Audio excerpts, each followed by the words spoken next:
A Paraná Educativa, AM 630 apresenta Justiça para Todos. Tudo o que você precisa saber sobre a justiça. Um programa produzido pela Associação dos Magistrados do Paraná. Olá, boa tarde para você ouvinte da Rádio Paraná Educativa. Eu sou Jéssica Camille Alves e começamos aqui na M630 mais uma edição do programa Justiça para Todos. E hoje nós vamos conversar aqui no programa da Amapar com a defensora pública, a doutora Eliana Lopes. Ela traz para você, ouvinte, mais informações sobre um assunto muito interessante, a chamada violência obstétrica. E caso você, ouvinte, tenha alguma dúvida a respeito desse tema, participe aqui com a gente por meio do nosso Facebook, no inbox, procura lá Justiça para Todos, programa de rádio da Amapar. Quero cumprimentar aqui a doutora Eliana. Boa tarde, doutora, e muito obrigada por aceitar nosso convite. Boa tarde, eu que agradeço. E doutora, para a gente começar então a nossa conversa, a senhora poderia primeiramente explicar para os nossos ouvintes no que consiste a chamada violência obstétrica? Que tipo de situações pode configurar essa violência? A violência obstétrica é um tipo de violência contra a mulher, é um ato ou uma omissão praticado por qualquer agente de saúde para a mulher em trabalho de parto, mas também durante a gravidez e no pós-parto. Então a gente divide assim, quem pratica a violência, né? Médico, equipe do hospital, agentes de saúde, onde? Em instituição de saúde pública ou privada, unidades de saúde, consultórios médicos. Contra quem? Mulher gestante em trabalho de parto ou pós-parto. E quando ocorre essa violência?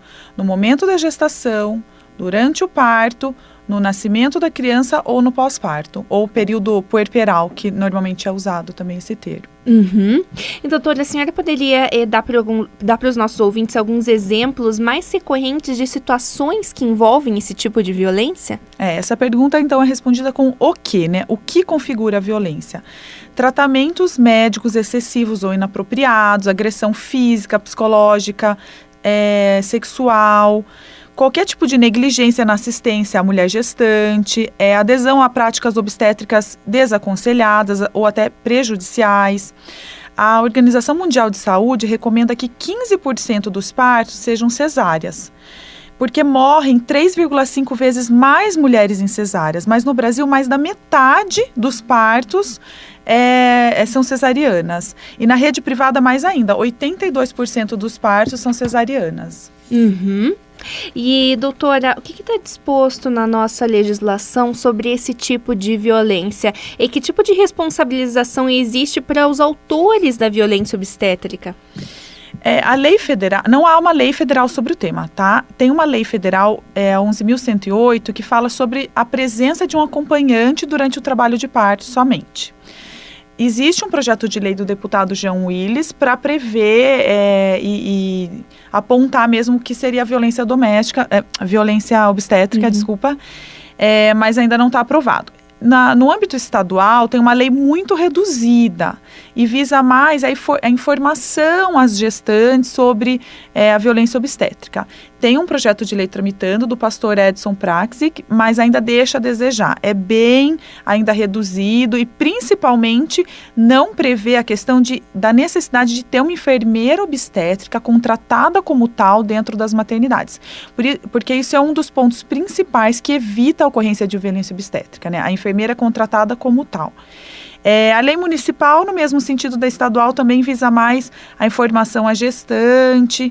E tem uma lei municipal aqui em Curitiba que fala de doulas durante o trabalho de parto.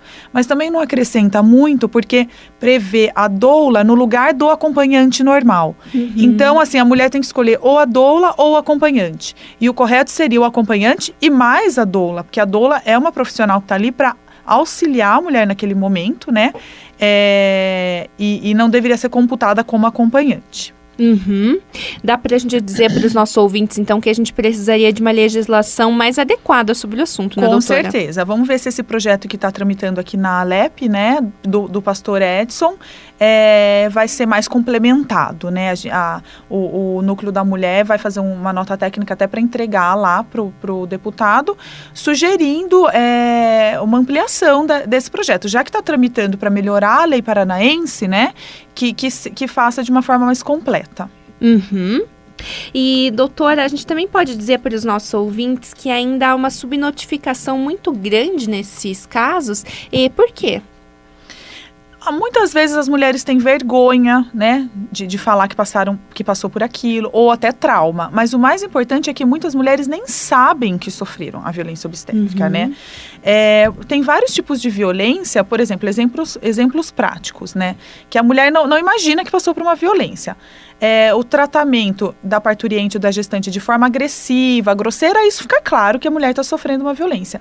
Mas, por exemplo, a fazer a mulher acreditar que precisa de uma cesariana quando o parto normal caberia, né?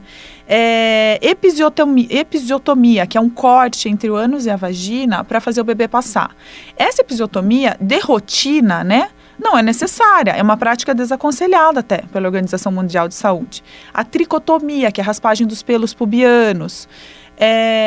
Manobra de Valsalva, que é fazer a mulher forçar o ar com a narina tampada e com a boca fechada. Também é uma violência obstétrica.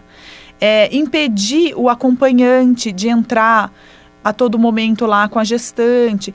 E é uma lista enorme. A OMS, em 1996, lançou um documento com as boas práticas de atenção ao parto. Divide em práticas úteis ou estimuladas, né? Por exemplo, respeito à escolha da mãe sobre o local de parto. Então, se você quer ter o parto em casa e acontece alguma intercorrência ali que tem que ir para o hospital, daí para ser socorrida, a mulher não pode ser desrespeitada, porque ela escolheu fazer o parto em casa, às vezes o parto natural, não pode sofrer esse tipo de preconceito, né? O contato cutâneo direto entre mãe e filho e de forma imediata após o parto, isso também é uma prática recomendada e o contrário disso configura a violência obstétrica. A OMS daí classifica como letra B, prejudiciais, que devem ser eliminadas, né? As práticas como tricotomia, que eu mencionei, posição supina, né? Posição com a pelve. Essa posição de pernas abertas, deitada com a barriga para cima.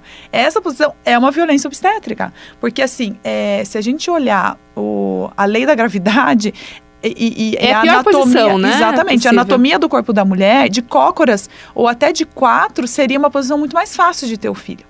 Mas tem diversas outras questões, né? Letra C, sem evidências suficientes e que deve-se ter cautela até maiores estudos. Por exemplo, o clampeamento, o selamento precoce do cordão umbilical. Estudos comprovam que esperar até 3 minutos para o sangue diminuir o batimento, até parar de circular no cordão, evita em muito, né, as crianças de terem anemia, né, aquele amarelamento que tem no bebê depois. Então, isso faria com que o bebê recebesse mais ferro. E, por fim, letra D, práticas usadas de modo adequado. A OMS aponta restrição hídrica e alimentar durante o trabalho de parto. Então, assim, aquele jejum que a mulher tem que fazer antes, se o parto vai ser normal, não vai ser uma cirurgia, porque a cesárea é uma cirurgia. Tem diversas restrições impostas ali pela prática hospitalar, né, que não tem, assim, um estudo científico que comprove aquilo, né? Fazer a mulher ficar em restrição alimentar hídrica, uso liberal e rotineiro da episiotomia, que é o que eu mencionei, aquele corte. Então, muitas mulheres não sabem que estão sofrendo essas violências e acabam não denunciando, daí a subnotificação. E, doutora, quando a gente fala nessa questão de cesárea e parto normal, que também é bem discutido, bem polêmico, como que isso deveria funcionar? A mulher deveria poder escolher, então, se ela faz uma cesárea ou opta pelo parto normal? Isso deveria ser uma escolha da mulher? Olha, normalmente, né, as mulheres acham que a cesárea, às vezes o médico induz a achar que a cesárea tem menos risco, né? Eu acho que a palavra de ordem é informação. O médico tem que dar informação para a mulher, né? E se ela escolher ter a cesárea mesmo assim, né? Isso também é a liberdade da mulher, né? Não configuraria violência obstétrica, né? Mas o que se pensa hoje em dia é que o parto normal evoluindo dessa forma, não deveria se fazer uma cesárea, mesmo que a mulher ache que tem que fazer, né? Mas na minha opinião pessoal, né, a escolha da mulher deve ser respeitada, ainda que ela queira fazer uma cesárea. O problema é que, como eu falei, no âmbito privado, principalmente, 82% dos casos são cesáreas. Então, eu não sei se as mulheres são induzidas a acharem que cesárea é mais seguro. Eu acho que falta muita informação. E, doutora, uma situação que a gente vê, infelizmente, é a do acompanhante da gestante ser impedido de permanecer com ela na hora do parto, que a senhora já até falou para os nossos ouvintes que isso realmente configura uma violência obstétrica. O que pode ser feito nessas situações, quando esse parceiro ou acompanhante é impedido de ficar com a gestante? Isso. O acompanhante que a legislação prevê não necessariamente o marido ou o companheiro. Pode ser a companheira em relações homossexuais, a mãe da gestante, né? Tem direito a um acompanhante, né? Se esse acompanhante é vedado de entrar, o hospital está ferindo a lei, né? E configura uma violência obstétrica. Essa pessoa deve chamar pelo diretor do hospital e solicitar a entrada. Deve deixar claro, né, a intenção de entrar e o cumprimento da lei. Caso seja negado, né, em casos de parto normal, às vezes o parto demora o dia inteiro, né, a mulher fica em trabalho de parto. Então, às vezes, dá até para tentar uma medida judicial. Essa pessoa sair do hospital, procurar, né, a defensoria, por exemplo, entrar com um mandado de segurança contra o hospital. Mas vamos supor que não tem esse tempo hábil, né? O importante é que essa pessoa, dentro do possível, para evitar que a parturiente fique mais nervosa, né? Não causar uma confusão ali, desrespeitar também as regras do hospital, né? Regras que existem outras questões ali de saúde, de segurança, né? Mas tentar filmar, né, essa violência obstétrica. Filmar que ele está sendo impedido. Porque essas gravações ambientais são admitidas pela lei como prova, né? Então, posteriormente, ele vai poder pedir até uma compensação pelos danos imateriais sofridos. Nós estamos conversando aqui no estúdio da Rádio Paraná Educativa com a defensora pública Eliana Lopes. Ela traz para você, ouvinte, mais informações sobre um assunto muito polêmico e interessante, a chamada violência obstétrica. E caso você, ouvinte, tenha alguma dúvida a respeito desse tema, participe aqui com a gente por meio do nosso Facebook. No inbox, procura lá Justiça para Todos, programa de rádio da Amapar. Doutora, a senhora já falou um pouquinho para os nossos ouvintes sobre essa questão, mas eu acho que é bem importante a gente ressaltar que falta ainda uma conscientização das mulheres sobre o assunto, né? Ainda é difícil para as vítimas compreenderem que elas sofreram uma violência obstétrica e não uma situação rotineira de um hospital? Sim, é muito difícil. Tanto que as pesquisas indicam, né, a Fundação Perseu Abramo, em 2010, averigou que 1 em cada 4 mulheres sofre violência obstétrica. Então, assim, é um número alto e realmente as mulheres não têm consciência. Eu posso falar como mulher e como mãe. Eu fiz um parto, né, é uma cirurgia, na verdade, cesariana, por opção minha. E eu tive bastante informação. Mesmo assim, diversas práticas ali no momento, estudando o tema posteriormente, eu verifiquei que eu poderia ter exigido que fosse feito diferente. Por exemplo, amamentar o bebê logo depois, né? Mas as maternidades, elas têm práticas instituídas ali e às vezes, muitas vezes sem estudo, né? Ao longo dos anos, então precisa de muita informação, muito debate sobre o tema. E aí entram diversas instituições, como a Defensoria, a ABENFO, que é a Associação, né, das Enfermeiras Obstétricas, dentre outras. O trabalho de sempre falar sobre o tema, né? Inclusive aqui essa entrevista, muito importante, né? Para divulgar o tema. E tentar fazer com o tempo que as práticas hospitalares, né? As rotinas hospitalares se adequem e se sensibilizem que a maternidade e o nascimento é um evento biopsicossocial e espiritual, né? Com foco interdisciplinar, que a mulher deve ter protagonismo, direito de escolha, né? E não é uma prática médica, não é um ato médico, vai lá e tira a criança, né? Que envolve muitas outras questões, não só médicas ali naquele momento. E doutora, fala também um pouquinho para os nossos ouvintes, por gentileza, sobre quais são os possíveis traumas da violência obstétrica para a mulher. Muitas mulheres, né, ficam com medo até de ter outros filhos. A gente tem relatos de mulheres que nos procuram, que sofreram intercorrências ali, violências obstétricas, sentiram que tinha alguma coisa estranha, não sabiam que estavam sofrendo aquilo naquele momento, e relatam que se sentem inseguras, que têm medo. Então, os danos imateriais sofridos, né, podem ir desde danos estéticos, né? Por exemplo, uma episiotomia mal feita, que costura uma veia ali junto, prejudica a vida de relação sexual posteriormente. Se a mulher começa a ter dor na relação sexual, às vezes atrapalha até o relacionamento do casal. Então, são danos imateriais, aí uma lista extensa. Danos estéticos, danos a uma vida de relação sexual, danos morais propriamente ditos, são aqueles danos que ferem realmente, que causam uma dor, uma angústia para aquela mulher. Danos morais impróprios, né, que juridicamente a gente aponta como aqueles que ferem os direitos da personalidade. Tudo isso pode depois a mulher entrar com uma ação de compensação na justiça contra, né, os agentes de saúde, contra os hospitais, que respondem objetivamente, porque não deixa também de ser uma relação de consumo, né, a prestação de serviço de saúde. E doutora, também acho importante a gente destacar para os nossos ouvintes quais são as medidas necessárias e como que a gente pode atuar para prevenir esse tipo de violência. O mais importante é denunciar, né? Fora a questão que a gente já comentou de orientação em direitos, de conscientização, que a Defensoria, como eu disse, tem uma função institucional muito importante nesse aspecto, né? Dentre outras instituições, é importante que a pessoa denuncie. A partir do momento que ela se conscientize que sofreu a violência, né, exige a cópia do prontuário médico, onde teve o parto, onde foi atendida, porque às vezes, como eu falei, não é no parto, às vezes é antes, né, no pré-natal, ou no período puerperal. Independentemente se usou serviço público ou privado, tem direito ao acesso ao prontuário, né?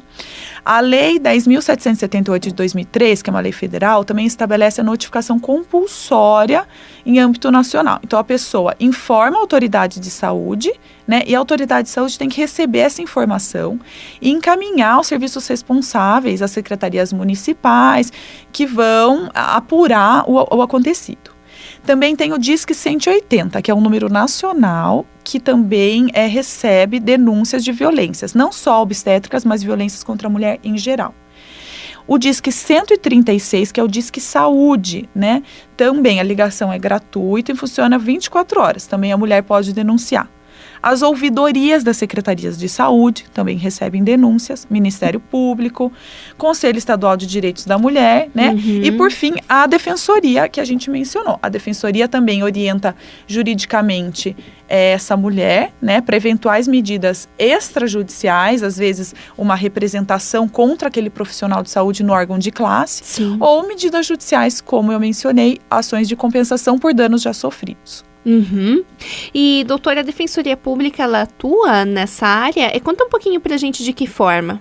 Sim, a Defensoria, onde há o atendimento em âmbito cível, então aqui em Curitiba a gente tem o atendimento em âmbito cível, né, para pessoas que recebem até 3 salários mínimos, sejam hipossuficientes economicamente, a Defensoria faz o atendimento, né. O Núcleo da Mulher, no qual eu estou como coordenadora, apesar de ter uma atuação mais coletiva, né, vamos supor que tem uma maternidade que a gente fica sabendo que está sendo recorrente. A gente pode entrar com uma ação coletiva em nome de todas essas mulheres, né, mas não impede que o núcleo também atue individualmente em casos com repercussão social. Como a gente tem um procedimento aberto para apurar a violência obstétrica no estado, vamos começar a visitar todas as maternidades, fazer um trabalho junto ao estado para ver o que pode ser melhorado, né, para as mulheres paranaenses. A gente tem recebido alguns pedidos individuais, né. Ontem mesmo a gente entrou com uma ação de indenização, né, de compensação, porque normalmente esses danos a gente não consegue ser indenes, né, consegue meramente compensar por danos imateriais de uma moça em Foz do Iguaçu, né? Então, quando houver audiência, como lá tem uma defensoria, a gente vai pedir para a defensora acompanhar a audiência lá. Apesar de ser uma defensora que só atua no criminal, vai ser pedido uma designação extraordinária para ela atuar lá. Então, é muito difícil também a gente conseguir cobrir todo o estado, porque não tem defensoria em todos os locais, né? Então, o que eu posso falar é que aqui em Curitiba tem o atendimento cível e o atendimento do núcleo. Em outros locais do estado, que a mulher sinta que sofreu uma violência obstétrica e uma coisa com uma repercussão social, pode tentar também entrar em contato por telefone com a gente, no núcleo daí da defensoria, para a gente verificar se faz a atuação à distância, conforme o caso. Quais são essas situações que têm chegado no núcleo, doutora, que envolvem a violência obstétrica? Chegou um caso que foi costurada uma veia, né, na região genital da moça. Então, além dela sofrer uma episiotomia de rotina, que já é violência obstétrica por si, ainda houve um erro médico depois, e o parto dela foi feito por uma médica residente sem acompanhamento do supervisor. Né? Tem casos de acompanhante que não puderam entrar, tem gente que reclama que a doula não pôde entrar junto, né? Mas daí essa questão tem que ser alterada a legislação mesmo. Porque a doula é uma profissional muito importante. Ela faz um trabalho que não é de enfermeira, né? É um trabalho além da medicina, é um trabalho de amparo àquela mulher. E que muitas vezes o acompanhante está nervoso ali, não consegue fazer, né? Ajuda a mulher com massagens, tranquiliza aquela mulher com palavras. É um apoio emotivo, de amor naquele momento do parto. Então, a doula também... Quem normalmente tem uma doula que acompanha toda a gravidez, reclama muitas vezes que a doula não pode entrar junto. E doutora, conta um pouquinho também para os nossos ouvintes de todo esse trabalho que está sendo desenvolvido pelo Núcleo da Mulher da Defensoria Pública aqui do Paraná. E quais são as principais frentes de trabalho desse núcleo?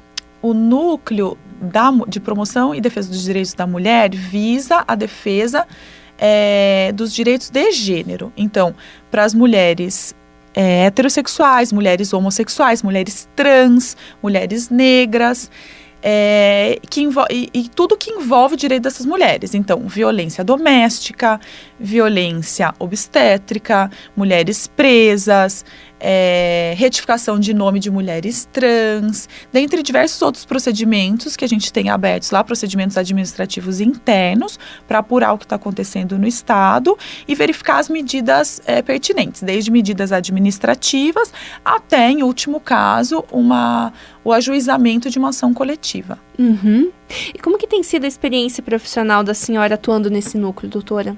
É muito gratificante, né? A gente verifica, assim, que tem muito a trabalhar. Nós somos muito procurados por movimentos ligados aos direitos das mulheres. Então, tem uma troca de experiências muito grande. E a gente acaba descobrindo novas nuances, assim, dos direitos das mulheres que a gente não imaginava antes, né? E os procedimentos vão sendo abertos e o núcleo foi se formando desde março, né? Agora é dia 26. Hoje é 26. Hoje o núcleo comemora 6 meses de formação. Então, ainda é um núcleo novo, né? Mas está sendo bem gratificante. Nós conversamos hoje aqui no estúdio da Rádio Paraná Educativa com a defensora pública, a doutora Eliana Lopes. Ela trouxe para você, ouvinte, mais informações sobre a chamada violência obstétrica. E você, ouvinte, sempre pode participar aqui com a gente, dando a sua opinião, falando a sua dúvida, ou até mesmo sugerindo algum tema aqui para o nosso programa, por meio do nosso Facebook. No inbox, procura lá Justiça para Todos, programa de rádio da Amapar. Doutora, infelizmente nosso tempo está acabando, mas para a gente finalizar a nossa entrevista, eu quero deixar a senhora à vontade para expor as suas considerações finais sobre esse assunto que a gente discutiu aqui hoje com os nossos ouvintes.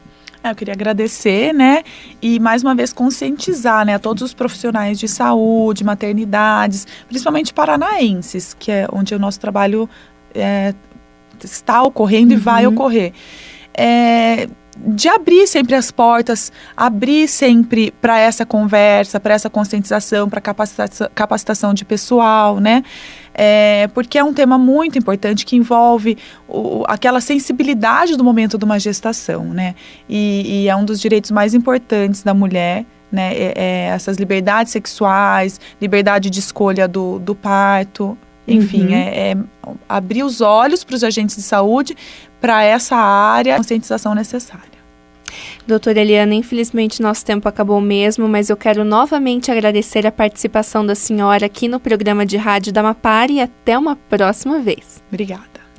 E a gente fica por aqui com o programa Justiça para Todos e voltamos amanhã às 3 horas da tarde. E é claro, ouvinte, eu espero a sua companhia. Um ótimo dia e até lá. A Paraná Educativa M630 apresentou Justiça para Todos.